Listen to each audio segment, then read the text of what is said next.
Muy buenas tardes a todos. Espero que hayan tenido unos días de carnaval tranquilos, que se hayan cuidado, hayan descansado. Entonces, que todos estén bien, igual la familia en la casa. Muy bien, vamos a continuar entonces. Hace 8 días. Hace 8 días entonces nosotros ya vimos unas expresiones para tratar componentes que están en serie, que son reparables y que ya antes fueron tratados cuando vimos los procesos de marco. Entonces, vamos a compartir.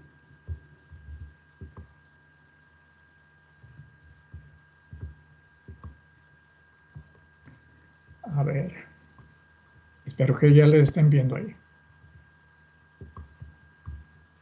¿Sí le ven? Creo que sí.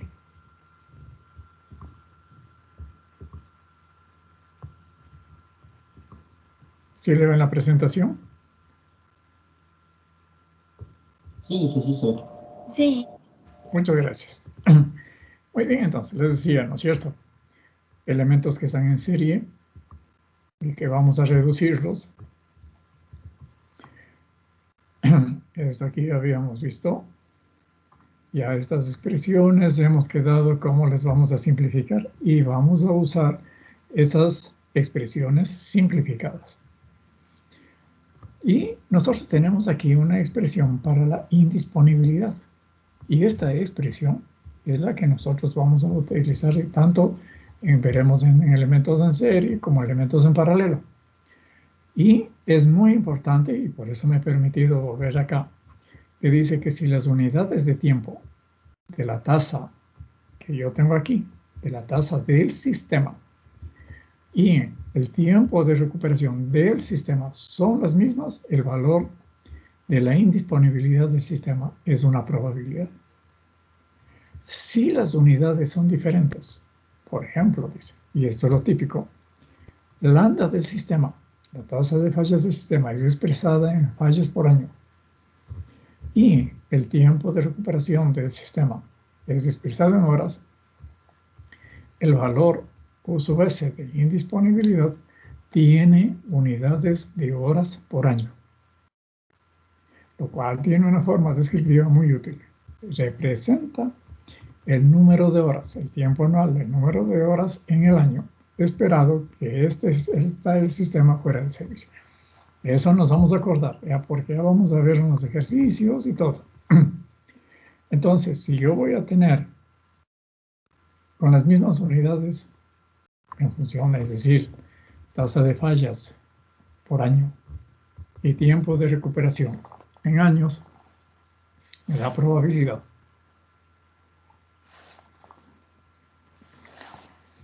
Muy bien. Pero entonces, ya también vimos la parte de sistemas en paralelo. Pero igual, aquí ustedes pueden ver que la indisponibilidad del sistema en paralelo es igual a la tasa de fallas de ese sistema en paralelo, de ese sistema resultante, multiplicado por el tiempo de recuperación. Y creo que nos quedamos aquí para empezar este ejercicio, que lo podemos ver inclusive como, digamos, un análisis de un sistema de transmisión. Mire que aquí entonces tengo este sistema que al final es radial. Aquí está el sistema y entonces tengo 3 barras donde están las cargas A, B y C, interconectadas por estas líneas de transmisión. ¿Ya? Y aquí también hemos puesto, digamos que un equivalente del sistema. En sistemas de distribución vamos a ver que lo usual es decir, bueno, en esta barra la confiabilidad es 100% confiable. Entonces, que el sistema aquí Estamos diciendo entonces que el sistema de las estadísticas que podemos tener dice tiene una tasa de fallas de 0.5 fallas por año con un tiempo medio de reparación de 2 horas. Aquí podemos ver de que este sistema va a estar en serie con este sistema. ¿Ya? Sigue, como decía, sin embargo de que tener aquí un lazo, pero esto es un sistema radial. Muy bien. Entonces, y tengo la información de las líneas de transmisión. Para cada una de las líneas, el tiempo de tasa de fallas por año, y el tiempo medio de reparación. ¿Ya? Mire, usted tiene aquí la línea 4. La línea 4 tiene una tasa de fallas de 2 fallas al año. Sí, pero un tiempito de recuperación un tanto más alto. Y hago notar, porque vamos a ver qué tan importante es esa línea de transmisión para el servicio de la carga C.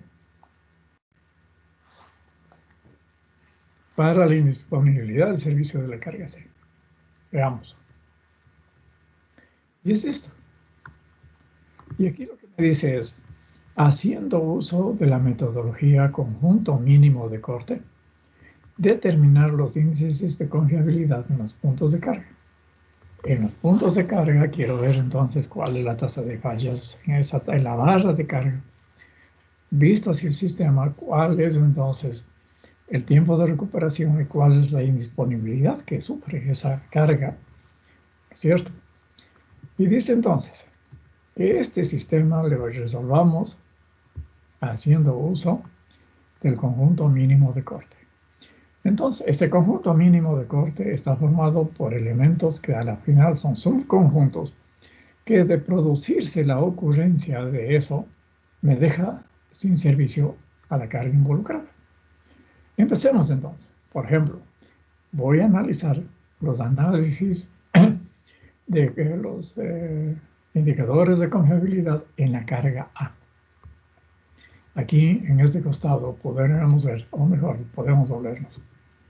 Entonces, para la carga A, ¿cuáles son los elementos que formarían cada uno de los conjuntos para que quede sin servicio esta carga A? Uno puede ser, por ejemplo, sí, se me va el sistema, se me va la carga A, se queda entonces sin servicio. Ya tengo entonces un elemento de ese subconjunto. Luego, si se me va L1 y L2, porque si se me va L1 nomás, no, porque la carga puede ser abastecida a través de L3 y L2. Entonces tiene que irse L1 y L2. Con eso queda ahí. Otro. Entonces L1 y L2 ya forma otro subconjunto. L1, L3. Ahí también queda sin servicio la carga A. ¿Cierto? L2, L3 puede ser. Queda con L1. Entonces, vamos viendo. Entonces, sí, tengo, y lo que habíamos visto antes también, ¿no es cierto? Cada uno de estos elementos de este conjunto mínimo de corte, o subconjuntos, deben ser conectados en serie. Porque si alguno de estos elementos que forman parte de estos, o alguno de estos subconjuntos, sucede, yo voy a tener entonces que se me cae este sistema. La carga A quedaría sin servicio. Entonces, si se me ve el sistema, si L1 y L3 simultáneamente salen de servicio, o si L1 y L2 salen de servicio. Muy bien, entonces, tengo en serie esto. Ahora sí, empiezo entonces a reducir las redes. Paralelo de L1, L3. Ya vimos entonces cómo yo podía determinar, ahí le llamábamos lambda P. Lambda, Pues lambda 1 por lambda 2, decíamos, multiplicados por L1 más L2. De los datos que tenemos, tasa de fallas de la 1, línea 1, 4. Tasa de fallas de la línea 3, 6 fallas por año. 4 fallas por año. Mientras que el tiempo de recuperación es 8 horas para cada una de estas líneas. 8 horas. Muy bien, entonces, como nosotros necesitamos obtener esta tasa de fallas del paralelo equivalente en fallas por año, por eso es de que a estas horas del tiempo de recuperación, 8 más 8, le estamos dividiendo por 8.760 para que me dé años. Entonces, ahí sí estoy obteniendo fallas por año. ¿De acuerdo? No se olvide esto. Estamos. Estas horas estoy transformándole a años, el tiempo de recuperación. Entonces, con eso me está dando fallas por año. ¿Ya? Ahora, ¿qué pasa con el tiempo de recuperación, de restablecimiento del paralelo? Ya eso también, entonces, habíamos visto la expresión. Estamos usando las expresiones simplificadas. RL1 por RL2 más RL1 más RL3. En esto no hay ningún problema, me sale entonces 4 horas. ¿Cuál es la indisponibilidad que va a tener entonces este paralelo? Este paralelo entonces va a tener que la indisponibilidad de esto será entonces la tasa de fallas multiplicado por el tiempo de reposición. Tasa de fallas del paralelo L1 L3 por el tiempo de recuperación del paralelo L1 L3. Y tengo 0.438 fallas por año por 4 horas. Y tengo ya entonces la indisponibilidad de este paralelo. De este paralelo. Ahora, seguimos. Tengo que hacer lo mismo con el paralelo entre L1 y L2. En L1, L2 tengo entonces 4 fallas por año, por 2 fallas por año, que es de la línea 2, por el tiempo, la sumatoria del tiempo de recuperación, igual dividido por 8.760. Aquí tengo el tiempo de recuperación de este paralelo de L1 a L2, me da que esto es 3.4285. Y la indisponibilidad de este equivalente, de este paralelo, entonces me da que es 0.1753. Usando la tasa de fallas de ese paralelo y el tiempo de revolución de ese paralelo. Ahora sí, voy a sumar, ya tengo todos los elementos, ahora sí voy a tener en consideración todo el sistema. La tasa de fallas, si yo tengo un elemento serie, es igual a la sumatoria de cada uno de estos. Entonces, para la carga A, la tasa de fallas será la tasa del sistema más el equivalente, la tasa de fallas del equivalente L1, L3, más la tasa de fallas del equivalente L1, L2, y me da 0.5566. La indisponibilidad.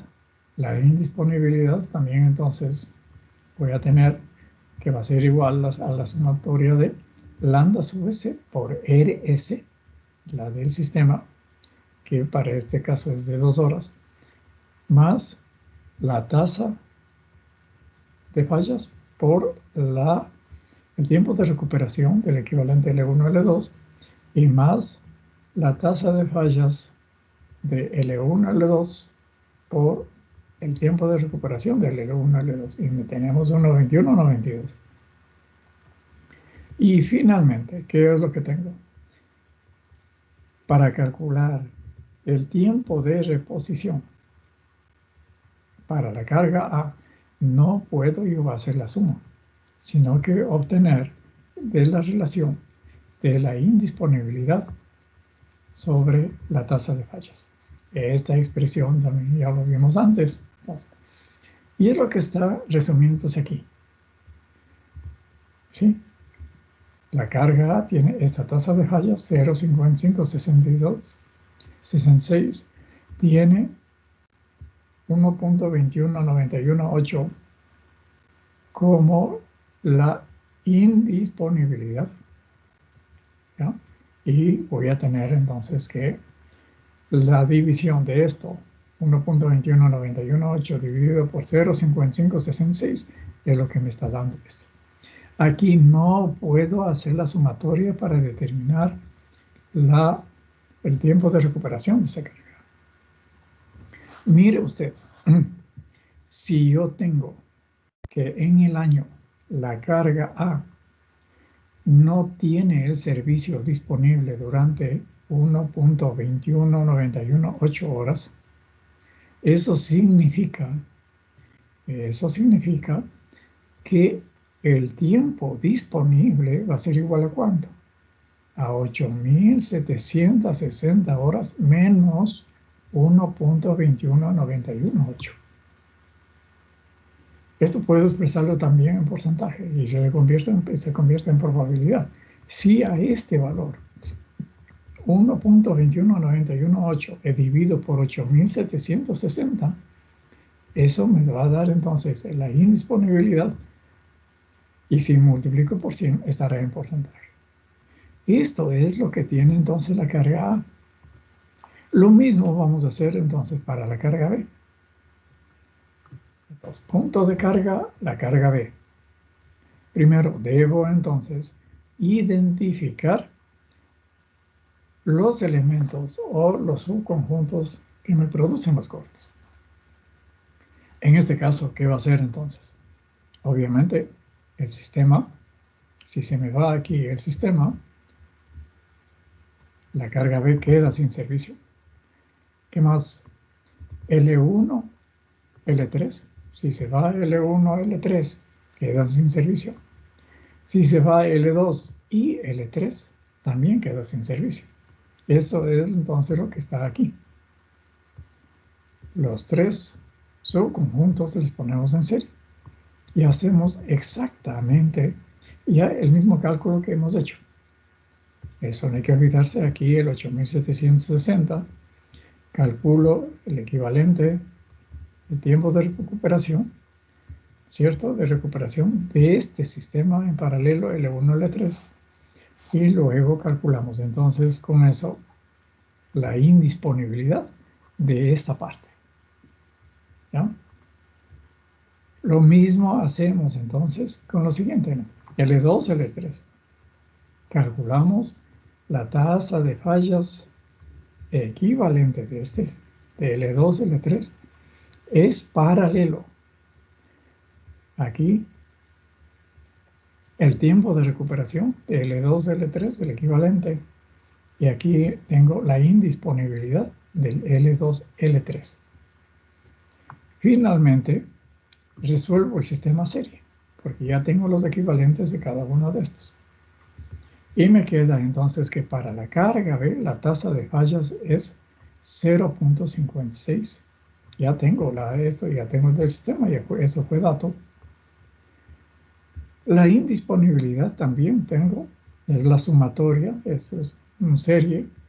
La indisponibilidad para la carga B es la sumatoria de las indisponibilidades de cada uno de estos tres componentes que tengo aquí. Y el tiempo de recuperación de B como el cociente entre la indisponibilidad y la tasa de fallas. ¿De acuerdo? ¿No? No se olvide, aquí inclusive, el tiempo de recuperación, ¿qué es lo que voy a tener? Por un lado tengo horas por año dividido por fallas por año. Y lo que me va a quedar es entonces horas por año. Horas por falla, perdón. Vamos a ver. Y aquí en la carga B está el resumen, ¿no es cierto? Lo que hemos expresado acá estaba tabulado aquí. Sumatoria de las lambdas, sumatorias de las indisponibilidades y el cociente para darme el tiempo de recuperación. Seguimos. Para la carga C, para la carga C, ¿qué voy a tener? El conjunto de mínimo de corte va a estar formado por el sistema, ¿sí? Luego, L1, L3, L2, L3 y aquí asoma L4. Entonces tengo 4 elementos que están en serie.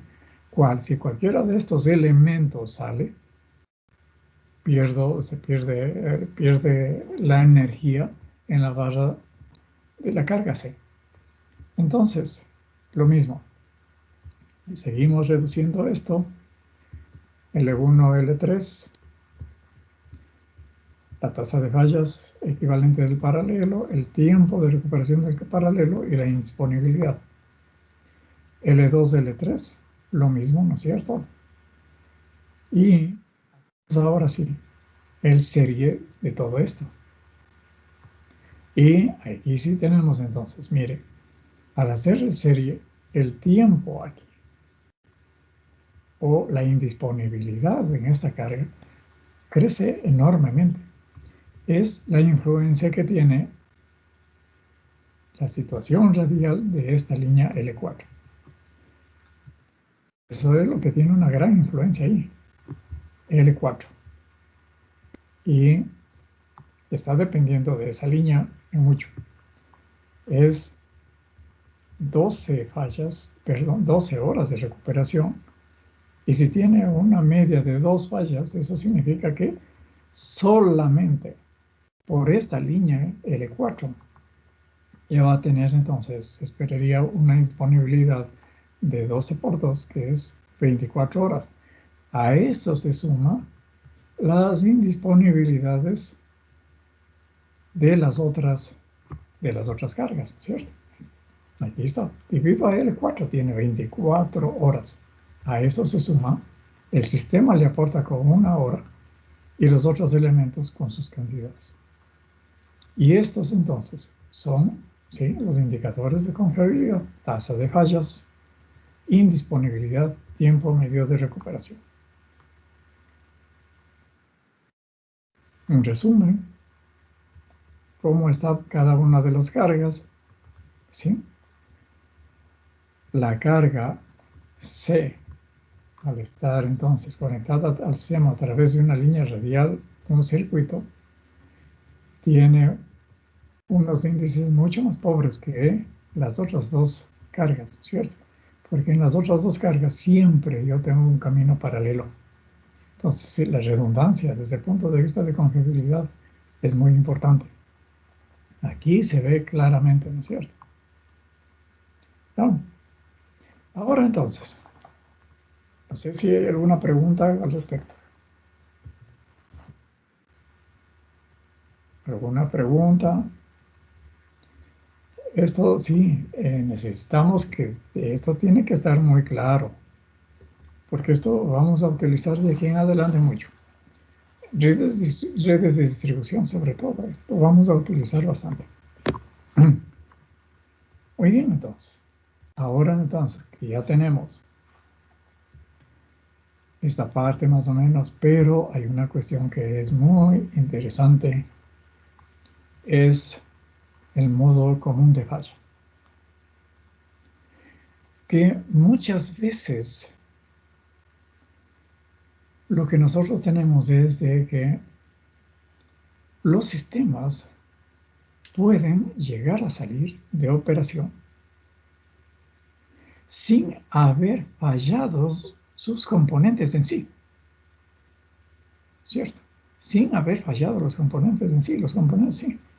Es lo que en este momento, por ejemplo, está sucediendo en el centro de Estados Unidos, con unas tormentas, unas nevadas que son impresionantes, donde ustedes, entonces, producto de las nevadas, hay muchas veces las líneas de transmisión, y debe ser a lo mejor duro porque en el estado de Texas no es tan usual tener este tipo de eventos. En el norte de Estados Unidos, en Canadá, es muy frecuente. Y cae la nieve, se acumulan los conductores y llega inclusive a botar las torres, ¿cierto? Entonces, sí, no es que me falló una línea o un circuito, no es que me falló tal o cual cosa, sino que son cuestiones externas de que está típico en lo que está sucediendo ahora en Texas, que es uno de los estados que tiene una gran cantidad de generación. Pero, ¿qué es lo que sucede?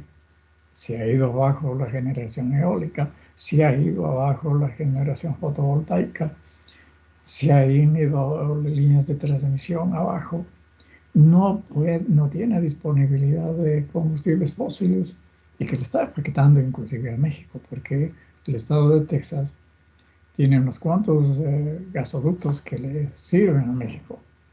Y bueno, y en Texas las consecuencias son ya de más de 20 muertos y 4 millones de personas, 5 millones que están sin electricidad y por déficit de capacidad, porque están cantidad de plantas que están afuera, es que hay apagones rotativos entre 15 y 30 minutos. Y con una nevada y no tener calefacción, eso es terrible. Ayer leía yo en el New York Times que había empresas distribuidoras de que los precios del mercado de la energía se le subieron 9 veces, de que ahora estaba el 10.000% se le subía. Y decía entonces las distribuidoras, les decía a sus clientes, por favor, pásense a otra distribuidora. Pero entiendo que todas las distribuidoras están en lo mismo, ¿cierto? Entonces, por ejemplo, ¿qué es el modo común de falla, por ejemplo, aquí? Mire, yo tengo estas posibles configuraciones de líneas de transmisión. Aquí, cada una en forma independiente, ¿no es cierto? Digamos. ¿Sí? Acá comparten la línea, los dos circuitos comparten la misma torre. ¿Qué sucede, por ejemplo? Si yo tengo una descarga atmosférica, pega en la torre, muy bien, empiezo por entonces efecto de ondas viajeras que se llaman, ¿no es cierto? Empiezan aquí a estar viajando esas ondas. La descarga que se me produjo acá, que pegó aquí inclusive, o pudo haber pegado en el cable de guardia, empieza aquí a viajar. Aquí yo tengo una resistencia de pie de torre, una resistencia de puesta a tierra, que está aquí, ¿no es cierto? Y empieza eso. Y fruto de eso, aquí yo tengo la cadena de aisladores y está amarrado el conductor en estas cadenas de aisladores. Pero fruto de todos estos fenómenos que se da con ondas viajeras, aquí, en el extremo de la torre, de los brazos de la torre, se me desarrollan unos voltajes extremadamente altos y con frentes de onda bastante altos. ¿No es cierto? La pendiente de crecimiento de una onda de impulso. Y se me crea una diferencia de potencial a través entonces de la cadena de aisladores. Y se produce entonces una descarga. Aquí se me produce una descarga desde el brazo de la torre hacia el conductor. ¿Ya? Pero una vez que se produce, entonces ya entra esa descarga, entra al conductor de fase y viaja hacia la subestación, ¿no es cierto? En la subestación, como que no tengo problema, en la medida en que están bien dimensionados los pararrayos toman control de eso, ¿ya? Pero en el momento en que se produce, inclusive aquí la descarga, es como que se produce un cortocircuito y disparan las protecciones. Hay resierres, si el resierre está habilitado y el resierre es exitoso, no hay problema, ¿cierto? Pero esto sucede en todos, pues, la probabilidad de que suceda en todos estos brazos de la línea de transmisión es bastante alta. De tal manera que por el rayo que me pega aquí o en el cable de guardia o también sí, suele pegar acá en la estructura, se me van los dos circuitos. Esa es una falla común, por modo de falla común. Entonces, es lo que estamos diciendo, dice. Ahora, en la mayoría de estudios, ¿qué es lo que hacemos? Lo primero que se asume es que las fallas de los componentes son eventos independientes. Es decir, de que se me salga un circuito, la probabilidad de que se me salga es un circuito, es independiente de la probabilidad de que salga el otro. Son eventos independientes. Y que las probabilidades de los estados del sistema pueden ser determinadas por una simple multiplicación de las probabilidades relevantes. Sí, la probabilidad de que me salgan los dos circuitos es igual al producto de la probabilidad de que me salga el circuito 1 por la probabilidad de que se salga el circuito número 2. Dice, lo cual, si bien simplifica los procesos de cálculo, pero es inherentemente optimista.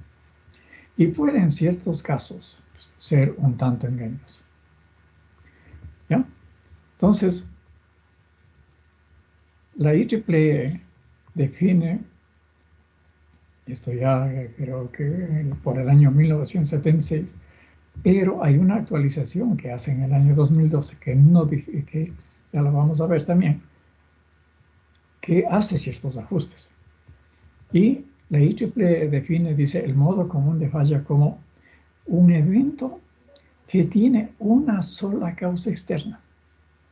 Ahora, entonces, sí, el rayo o lo que sea, pero que hace que por eso se vayan las dos.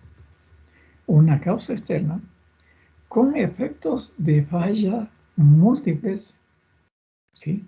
Con efectos de fallas múltiples porque me está fallando el circuito 1 y me está fallando el circuito 2, donde los efectos no son consecuencias atribuibles a cada uno de ellos.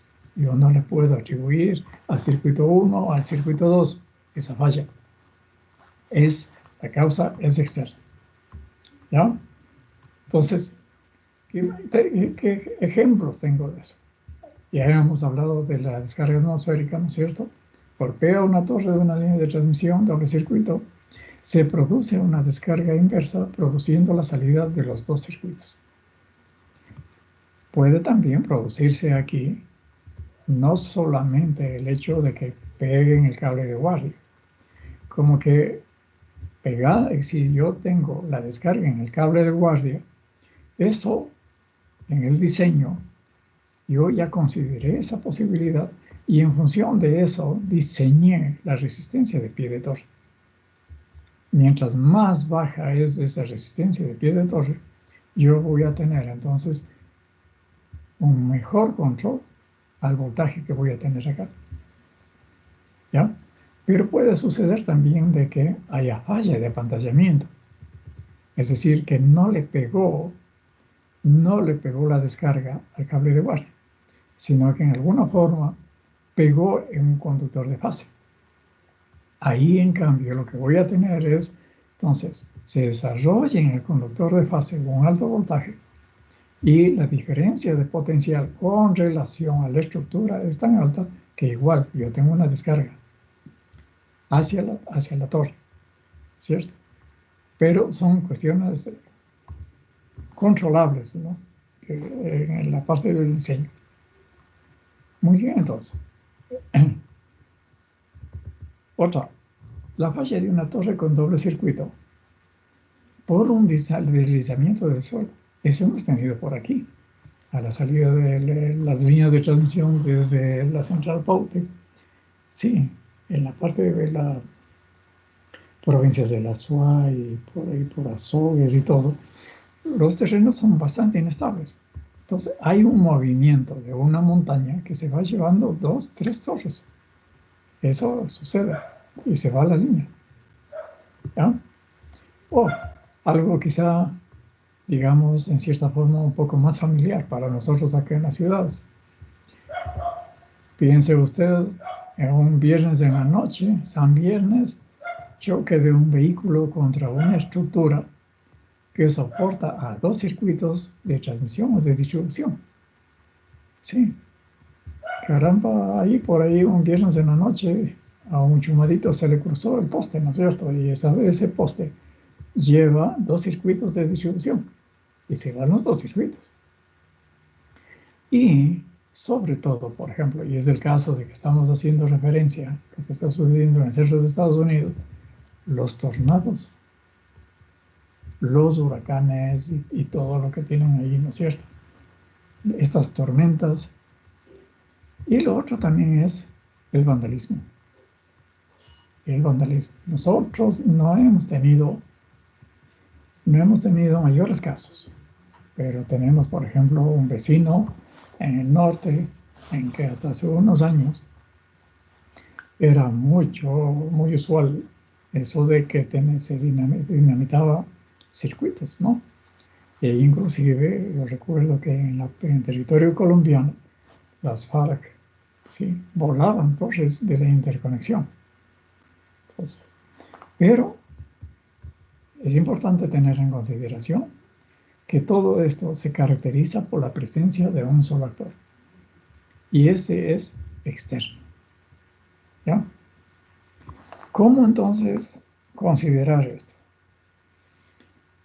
Nosotros vimos los procesos de Markov. En este caso, entonces, decíamos el componente 1, el componente 2. Aquí podemos inclusive decir el circuito 1, el circuito 2 y referirnos específicamente para torres de transmisión que comparten la misma torre, ¿cierto? Entonces, que son dobles circuitos compartiendo la misma torre. Esto ya nosotros veíamos. Tasa de fallas, lambda sub 1, tasa de fallas, podemos decir de circuito 1, mi sub 1, tasa de reparaciones del circuito 1 y lo mismo con relación al circuito 2. Modelo para dos componentes no idénticos y independientes. ¿Ya? La falla del circuito 1 no tiene nada que ver con la falla con el circuito 2 o viceversa. Si los dos componentes son idénticos y son independientes, eso sí sucede, ¿no es cierto? Yo voy a tener entonces que este sistema se transforma en este sistema. ¿No? Entonces, el estado 1, los dos están operando. El estado 2, uno de los circuitos no opera. Solo uno está operando. No me importa cuál. Lo importante es que me he quedado con uno operando o, lo que es lo mismo, uno sin operar. Y en el estado 3, los dos no operan. Muy bien, entonces, en las consideraciones que hace la IEEE hay una evolución, digamos, en cierta forma. Y se establecen tres modelos. Entonces, componentes no idénticos e independientes con el modo común de falla. ¿Y qué es lo que dice? Están operando los dos circuitos y viene este agente externo y me bota abajo los dos circuitos. Y me pasa directamente al estado número 4 en que los dos circuitos no operan. ¿No es cierto?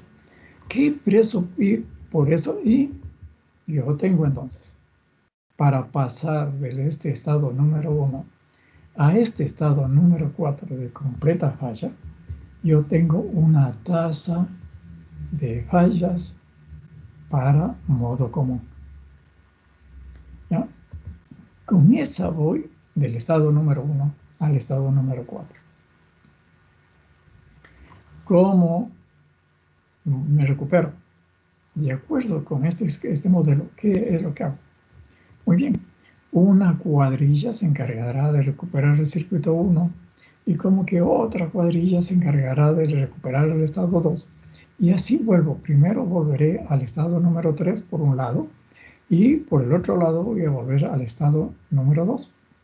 Y de ahí entonces pasaré otra vez al estado número 1. Eso es lo que yo tengo. Muy bien. No.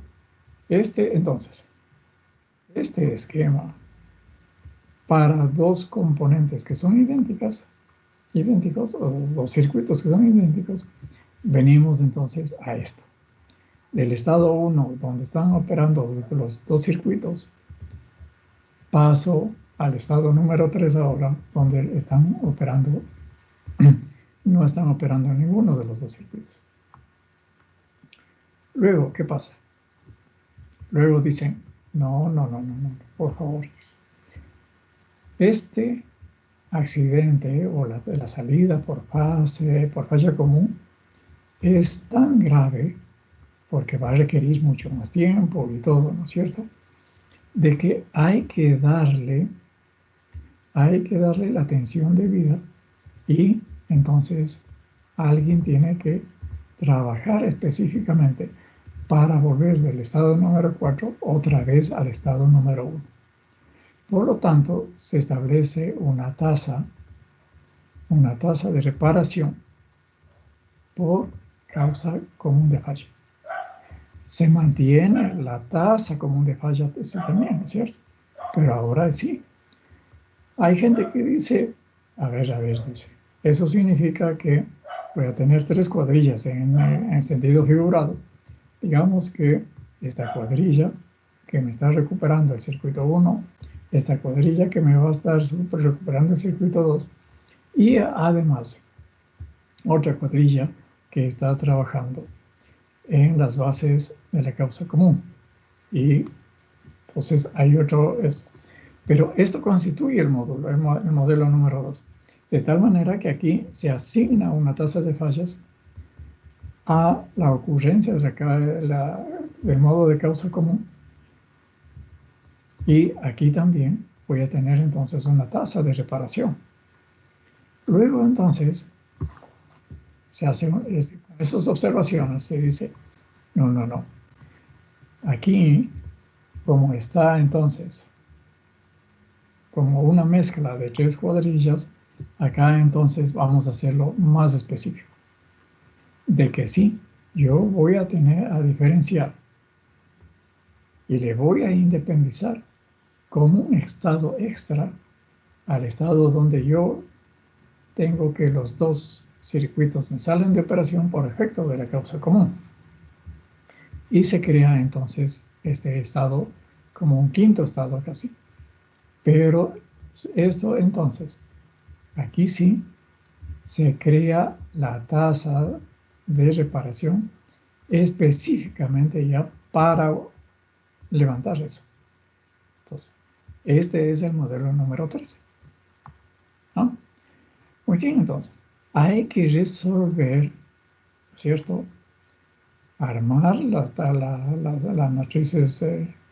matrices que teníamos en los procesos de Markov y determinar cada una de las probabilidades. Muy bien, pero una vez que se determinan esas probabilidades, podemos hacer unas simplificaciones conforme recomienda la misma IEEE. Y vamos a ver entonces eso. Muy bien. Analizando los procesos de Markov en el modelo 1, ¿qué es lo que pasa? En el modelo 1 va a ver entonces cuál es la probabilidad. En el modelo 1, ¿cuál es la probabilidad de estar en este estado número 4, tomando en cuenta la incidencia de esa tasa de fallas por causa común? Entonces, al resolver Markov, se obtiene que la probabilidad de ocurrencia de eso es esto. Yo tengo entonces lambda sub 1, lambda sub 2, todo, ¿cierto? Y dividido por esta D.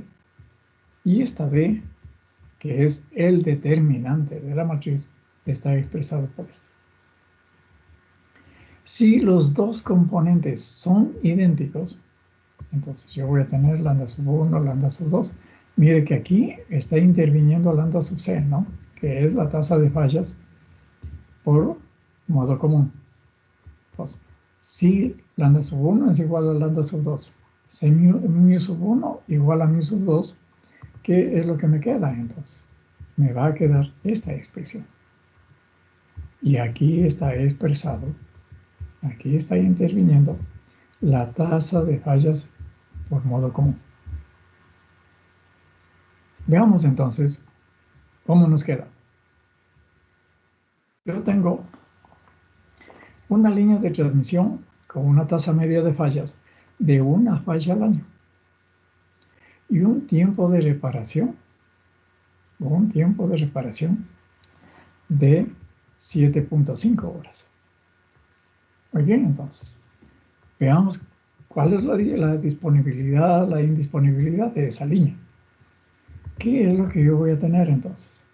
Primero, para yo calcular la indisponibilidad o la probabilidad de la falla, como estoy calculando aquí, esto es probabilidad, porque yo estoy usando mu 1168 reparaciones por año y estoy utilizando lambda como una falla por año.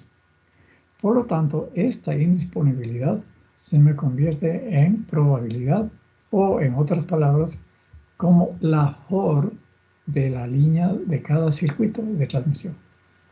La FOR de la línea. ¿Ya? La línea tiene entonces estas. Muy bien. Hemos visto de aquí, hemos visto que esto es función de lambda sub c. Esta expresión es la que yo voy a usar para calcular también esa probabilidad que yo tengo. ¿Ya? Porque tengo que hacerlo en función de esta lambda sub c. Dice, si lambda sub c es igual a 0, la probabilidad de que los dos circuitos de la línea de transmisión estén fuera de servicio es 7.31 por 10 a la menos 7, creo. Aplicando lo que yo tengo aquí. La probabilidad de que los dos circuitos estén afuera.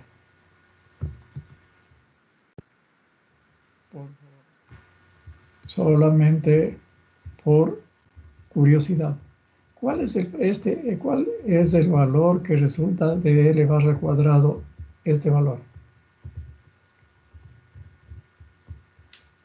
¿Le puede hacer eso por O?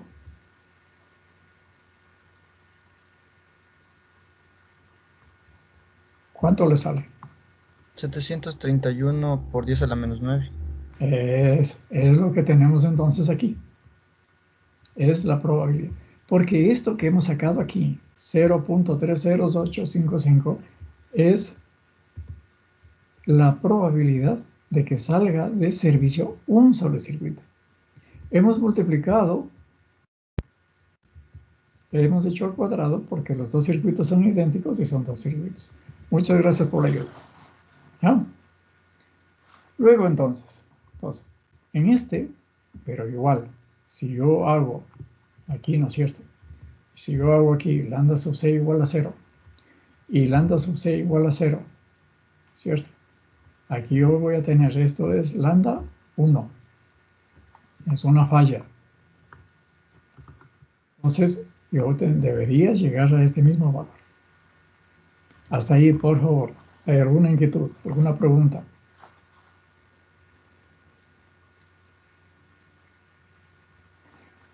Luego, lambda sub c igual a 0. Luego, lambda sub c, tasa de fallas de modo común, dice, es igual a 0.01. Esto significa, si nosotros consideramos que lambda es igual a 1, estamos diciendo entonces que esto es el 1% de la tasa de fallas, la que siempre usamos, ¿cierto? El 1% de lambda sub c, 1% de lambda. Con eso venimos acá y calculamos P sub 4, la probabilidad de que los dos circuitos se me vayan afuera. Lambda sub c y lambda sub c. Y luego tengo entonces que esa probabilidad es 0.0 505, es decir, 5 por 10 a la menos 6, es probabilidad. Si es probabilidad, no tiene unidades. Sí, es como casi, digamos, casi me estaba acordando de que hoy estoy leyendo una tesis que usa algoritmos genéticos para la cuestión de control de reactivos. Y dice, por ahí dice el futuro ingeniero, dice, el resultado es que tengo 1.03 voltios por unidad. ¿Es posible eso? Cuando yo hablo por unidad es adimensional, ¿no es cierto? ¿Están de acuerdo conmigo? No puedo decir 1.05 voltios en por unidad. No. Muy bien, entonces, esta es la probabilidad. 5 por 10 a la menos 6. O 0.0438 horas al año. ¿Cómo obtengo eso? Y por favor, el señor que me ayudó haciendo el cálculo, multiplique usted 5 por 10 a la menos 6 por 0.0438. No, estoy mal. Quiero obtener esto. Quiero verificar. 5 por 10 a la menos 6 por 8.760 horas del año. ¿Cuánto le da? 23.8 por 10 a la menos 3. O sea, ¿sí estoy bien? Sí. Ah, ya. Muchas gracias. Muy gentil. Y lo mismo hacemos con lambda sub c igual a 0.1. Yo tengo el 10% de lambda. Hago el cálculo aquí. Vengo acá y calculo la probabilidad. A esta probabilidad vengo y la multiplico por 8.760 y me da 0.38. ¿De acuerdo? Entonces, ¿sí? U sub S se ve que puede ser probabilidad o que puede ser indisponibilidad. ¿Alguna pregunta? Ahora, esta expresión que tenemos aquí, le vamos también a simplificar algo. Los índices básicos de confiabilidad para el modelo 1 pueden ser estimados haciendo el uso de la siguiente aproximación. Entonces, en vez de utilizar esta expresión, P sub 4, estaremos usando esta más simple. Y aquí tengo en función de lambda sub c la tasa de fallas de cada uno de los circuitos, el tiempo de reparación de cada uno de los circuitos, el tiempo medio de reparación del sistema de los dos circuitos. Tengo esto. Acuérdese que en el modelo 1 tengo solamente la tasa de fallas, pero no tengo el tiempo de reparación por causa común. Y la indisponibilidad del sistema es eso, ¿no es cierto? Y es lo que tengo aquí. Vamos a ver entonces. Es lo que yo tengo aquí. Podemos ver entonces. ¿Cómo obtengo este lambda sub S? Lambda sub C, mire, dice 0%. Entonces, tengo que obtener lambda sub S. El lambda sub S va a ser igual a ¿qué? A 1 por 1 más 7.5 más 7.5 más 8.750. Por favor, me ayuda verificando. A ver, 1 por 1 más 7.5, porque era 7.5, creo, ¿sí? Aquí está, 7.5 horas. Veamos. Entonces, yo tengo 7.5 más 7.5 me da 15. 15 dividido por 8.760, ¿cuánto me da?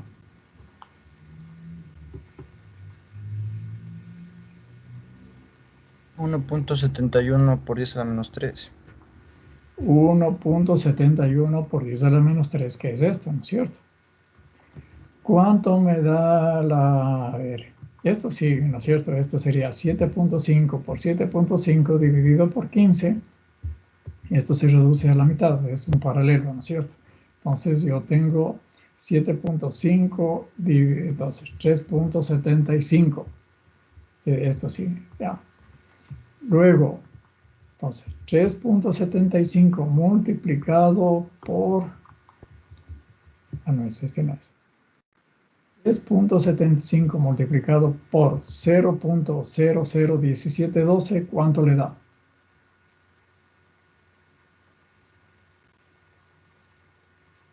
642 por 10 a la menos 3. Divídale por 8.760. 733 por 10 a la menos 9. A ver, ¿cuánto? 733 por 10 a la menos 9. Sí, muy bien, 733 por 10. Eso es lo que yo tengo aquí, como probabilidad, ¿no es cierto? Pero cuando usted lo multiplicó 3.75 por 0.201712, mire que usted tiene, ahí en ese caso, usted tiene fallas por año y le da horas. Lo que le dio es directamente 0.2064212. ¿Es así? Innecesario. Así es, ¿no es cierto? ¿Ya? Luego, ¿qué hacemos entonces? Lo que hacemos es ir para ver cómo es el comportamiento paramétrico. Aquí lo que voy a hacer es 1%. Entonces, eso significa que lambda sub c será entonces 0.01. Con lambda sub c 0.01, lo que voy a tener aquí es, aquí tenía 1, esto 15, 15.001.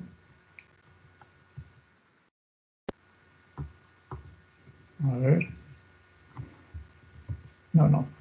Este era, a ver. Aquí no es. Lo que yo tengo ahora es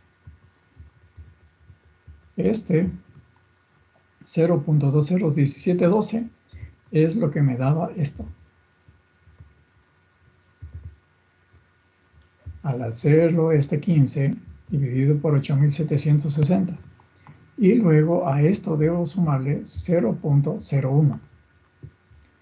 0.01 a esto exactamente es lo que yo tengo. Y vamos calculando entonces para cada uno de estos. 2.5 y así, ¿no es cierto? Iremos entonces calculando. Mire que RS es independiente de lambda C. Por lo tanto, así esté cambiando lambda sub C, yo no voy a tener cambios en RS. ¿De acuerdo? Y después sí. Si a esto lo le divido por 8.760 y multiplico por esto, obtengo esto. Si hago la multiplicación directamente, obtengo esto. ¿Ya? Esa es la probabilidad, en este caso. Probabilidad de que los dos circuitos estén afuera y la indisponibilidad anual de los dos circuitos. ¿Alguna pregunta hasta ahí?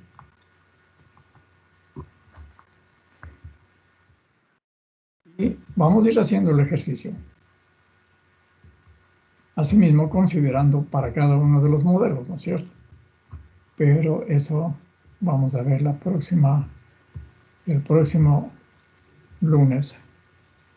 Y después les propongo ahí hacer un ejercicio que es muy importante, muy interesante y que puede dar ideas muy claras.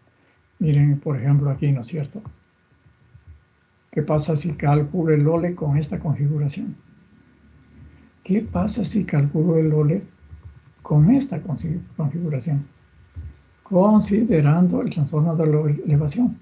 Pero tiene una particularidad, que estoy poniendo un solo transformador para las 4 unidades, que no es una práctica común, porque pierdo confiabilidad, como vamos a ver.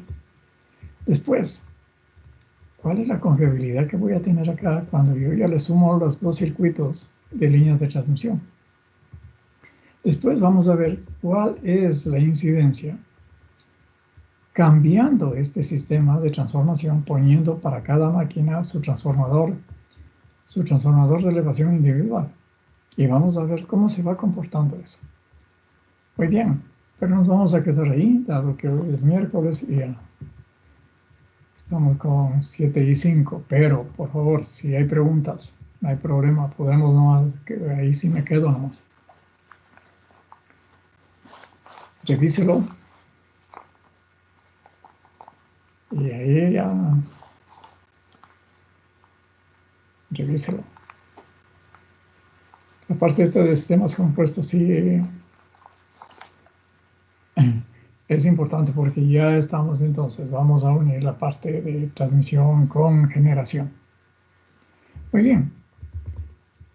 Si no hay ninguna pregunta, nos quedamos ahí hasta el día lunes. Cuídense mucho.